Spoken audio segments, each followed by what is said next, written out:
नमस्कार दोस्तों, स्वागत है आपका हमारे चैनल पढ़ाकू पाठशाला में। और आज का हमारा टॉपिक है जो कि काफ़ी इंटरेस्टिंग टॉपिक है, जिसमें हम देखेंगे डाइस।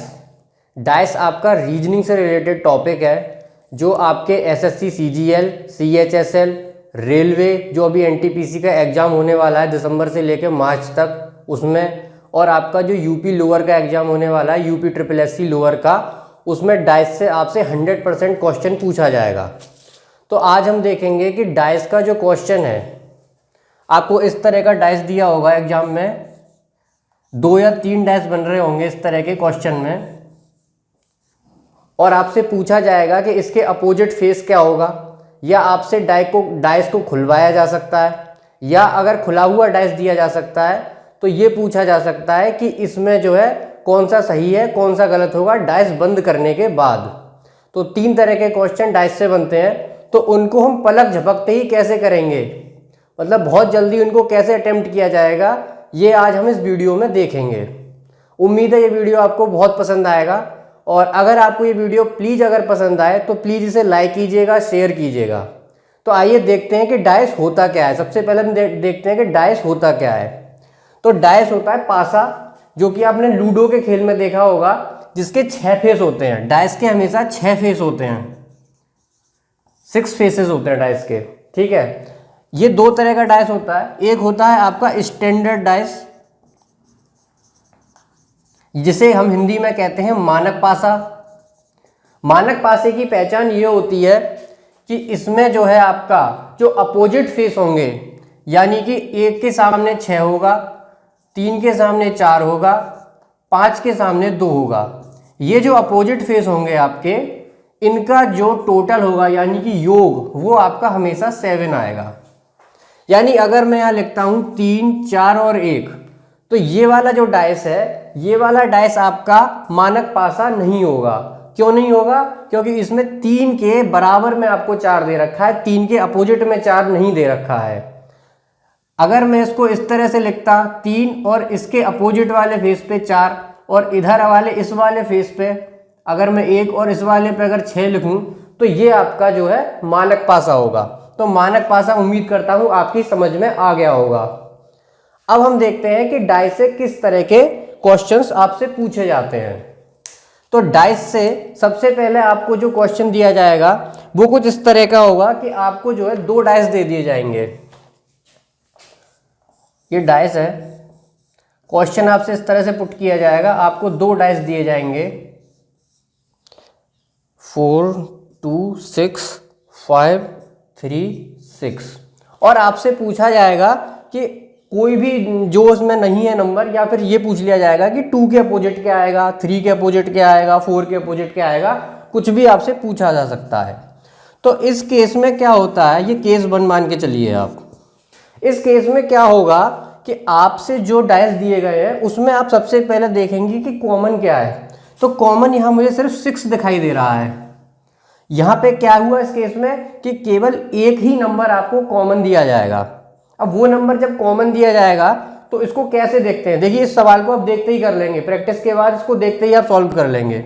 आप इस 6 से क्लॉकवाइज चलिए, और इस 6 से भी क्लॉकवाइज चलिए, और इसको लिख दीजिए 6, 4, 2, 6, 5, 3।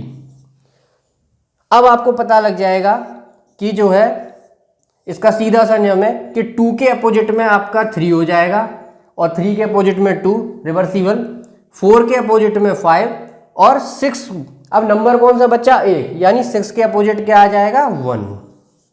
तो इस तरह से ये एक पहला केस है जिसमें कि आप देखेंगे कि अगर एक ही चीज कॉमन दी हुई है, एक ही नंबर कॉमन दिया हुआ है, 6 इसमें कॉमन दिया हुआ है, तो क्या करेंगे आप कि क्लॉकवाइज चलेंगे हमेशा। क्लॉकवाइज देखिए दोनों ही पासों में क्लॉकवाइज चलना है आपको, और लिखना क्या है 6, 4, 2, 6, 5, 3।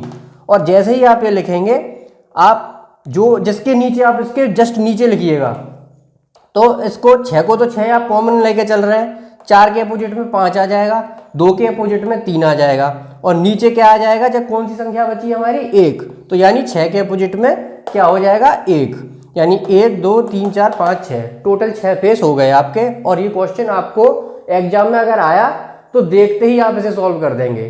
कहीं कहीं 3 पासे भी दिए होते हैं, तो 3 पासे का भी लॉजिक यही होता है सॉल्व करने का। 3 पासे 4 पासे दे रखे हो, लेकिन आप घबराइएगा मत, यही उसका लॉजिक होता है।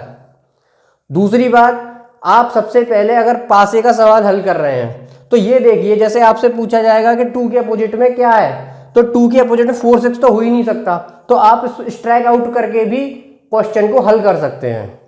अब देखते हैं दूसरा केस क्या होता है इसका।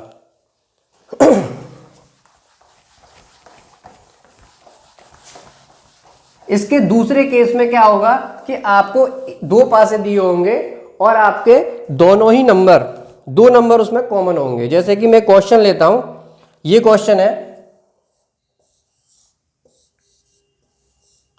5 6 4 6 4 और 1। अब देखिए इसमें आपका 6 और 4, 4 और 6, देखिए ये जो है आपका कॉमन दिया हुआ है। ये केस 2 मान के चलिए, केस 2 में आपका क्या है कि 2 नंबर आपको जो है कॉमन दिए हुए हैं, 6 4 6 4। ओके, इसमें क्या है, आंख बंद करके आप लगा दीजिएगा आंसर। आपसे ज्यादातर पूछा जाएगा कि 5 के अपोजिट में क्या आएगा, निश्चित रूप से यही क्वेश्चन पूछा जाएगा, तो 5 के अपोजिट में हमेशा 1 आएगा, इसमें याद रखिएगा। और 4 और 6 के अपोजिट में कोई भी नंबर आ सकता है, या तो 2 आएगा या 3 आएगा। अगर 6 के अपोजिट में अगले पासे में चेक कर लीजिएगा, 6 के अपोजिट में अगर 2 आएगा तो 4 के अपोजिट में 3 आएगा, अगर तीसरा पासा दिया हुआ है तो इस तरह से ये 2 केस होते हैं आपके। अब अगला तीसरा केस हम देखते हैं, इसमें आपका पासे को ओपन द डाइस, पासे को खुलवाया जाता है आपसे, ओपन द डाइस यानी पासे का खोल। तो याद रखिएगा, मैं आपको एक बताता हूं इसकी ट्रिक क्या होती है। जैसे कोई भी पासा है आपका जिसमें लगा हुआ है 4 6 1, इसको खोलने की ट्रिक होती है, सबसे पहले आप देखिए ये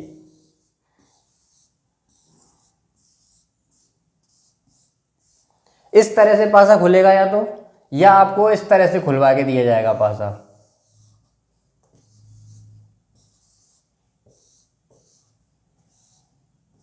एक 2 3 4 5 6, इस तरह से पासा आपको खोल के दिया जाएगा और आपसे फिर पूछा जाएगा कि अगर इस पासे को बंद करके आपसे ऑप्शन में पूछा जाएगा कि क्या इसका आंसर हो सकता है। अभी मैं बताऊंगा कैसे। तो इसमें याद रखिएगा,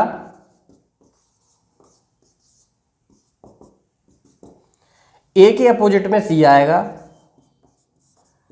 यानी ये आपस में अपोजिट होंगे। बी के अपोजिट में डी आएगा, यानी कि आपका बी और डी अपोजिट होगा। और ई के अपोजिट में आपका एफ आएगा। इसके बाद हम देखते हैं इसमें भी यही चीज़ है, ए बी सी डी में देखता हूँ और यहाँ पे ले लेता हूँ आपका ई और एफ। तो ए के अपोजिट में क्या आएगा सी, बी के अपोजिट में आपका आएगा डी और ई के अपोजिट में आपका क्या आएगा एफ। तो ये क्या है, आप इस तरह से पासे को खोल बंद कर सकते हैं। इसका क्वेश्चन आपसे जो पूछा जाएगा वो ज़्यादातर आप स्ट्राइक आउट, मतलब जो ऑप्शन नहीं हो सकता वो आप उसको पहले काट दीजिएगा और आपको उत्तर मालूम पड़ जाएगा। जैसे मैं उसका एक उदाहरण आपको बता देता हूं।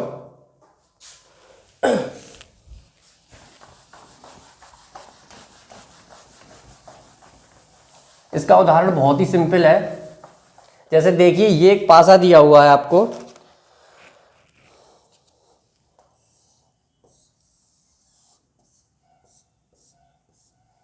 इसमें ये यहाँ पे दे दिए गए हैं, उसका कोई दिक्कत नहीं है। 4 1 6 3 5 और 2, और इसके बाद आपसे जो पूछा गया है, आपको ऑप्शन दिए गए हैं ये 1 3 2, दूसरा ऑप्शन आपको दिया हुआ है 5 2 6, तीसरा ऑप्शन आपको दिया हुआ है 4 6 3, और चौथा ऑप्शन आपको दिया हुआ है 1 5 और 4। तो देखिए सबसे पहले इसको देखते हैं। इसमें क्या है कि 4 के अपोजिट में क्या आएगा 6। सबसे पहले हम चेक करते हैं कि 4 के अपोजिट में 6 इस वाले में नहीं है, इसमें 4 के एडजासेंट है 6, तो इसको काट दीजिए। इसके बाद देखते हैं 1 के अपोजिट में आपका क्या आएगा 3 आएगा, 1 के अपोजिट में क्या आएगा 3 आएगा। तो देखिए 1 के अपोजिट में 3 नहीं आ सकता, यहाँ कट गया। इसके बाद हम देखते हैं कि 2 के अपोजिट में 5 आएगा, ये वाला आपका कट गया, यानी आपका क्या आंसर होगा, ये वाला। इस तरह से आप ट्राई आउट करके क्वेश्चन को सॉल्व कर सकते हैं बहुत ही जल्दी। अगर आप प्रैक्टिस करेंगे तो बहुत जल्दी सॉल्व हो जाएगा। अब कहीं कहीं क्वेश्चन में 3 पासे दिए होते हैं, कहीं कहीं क्वेश्चन में 3 पासे दिए होते हैं आपको, तो 3 पासे वाला आपको कैसे सॉल्व करना है ये देखिए। अब जैसे मैं एक क्वेश्चन लेता हूं 3 पासे वाला, 1 6 4, इसके बाद 5 3 5 और 6, ये 3 है। इसके बाद 1 4 और आपका 2। तो देखिए इसको कैसे सॉल्व करेंगे आप, और आपसे पूछा भी गया है इसमें कि 2 के अपोजिट में क्या होगा। 2 के अपोजिट पूछा है आपसे, 2 के अपोजिट यानी 2 के सामने कौन सा फेस होगा। तो इसमें ऑप्शन है आपके 5, बी का 3, सी 1 और आपका डी 6। तो देखिए 2 के अपोजिट में 1 तो हो ही नहीं सकता, ये तो कैंसिल आउट हो गया। अब हम देखते हैं जरा इसको, पहले 2 डाइस देखते हैं हम। तो पहले 2 डाइस में हमें क्या है कि 6 कॉमन नज़र आ रहा है, ठीक है। और अगले 2 डाइस देखते हैं तो इसमें हमें जो है आपके 1 और 4 कॉमन नज़र आ रहा है। और मैंने अभी केस 2 में बताया था अगर 1 और 4 कॉमन नज़र आ रहा है तो आपका बच रहा है 6। 1 और 4 कॉमन आ रहा है, 6 बच रहा है, 2 के सामने 6 हो जाएगा, आप टिक कर सकते हैं। और अगर आप इन 2 पासों से सॉल्व करेंगे इसे तो आपको क्लॉकवाइज चलना पड़ेगा, जो भी फेस आपका कॉमन है उससे। जैसे कि मैं चलता हूँ, देखिए 6 4 1 6 3 5, तो 4 के अपोजिट में 3, 1 के अपोजिट में 5 और 6 के अपोजिट में क्या हुआ आपका 2, यानी 2 के अपोजिट में क्या आ जाएगा 6। तो उम्मीद है कि आपको ये डाइस वाले क्वेश्चन समझ में आए होंगे। आप प्रैक्टिस कीजिएगा और हमारे चैनल को लाइक कीजिएगा, सब्सक्राइब कीजिएगा, और आगे भी मैं रीजनिंग के अलग अलग टॉपिक्स आपके लिए लाता रहूँगा। ये काफ़ी इंपॉर्टेंट है रेलवे एग्जाम के लिए जो भी आने वाला है, और लोअर एग्जाम के लिए भी जो यूपी करवा रहा है। तो इसको ध्यान से कीजिएगा, डाइस से आपका 100% क्वेश्चन आएगा।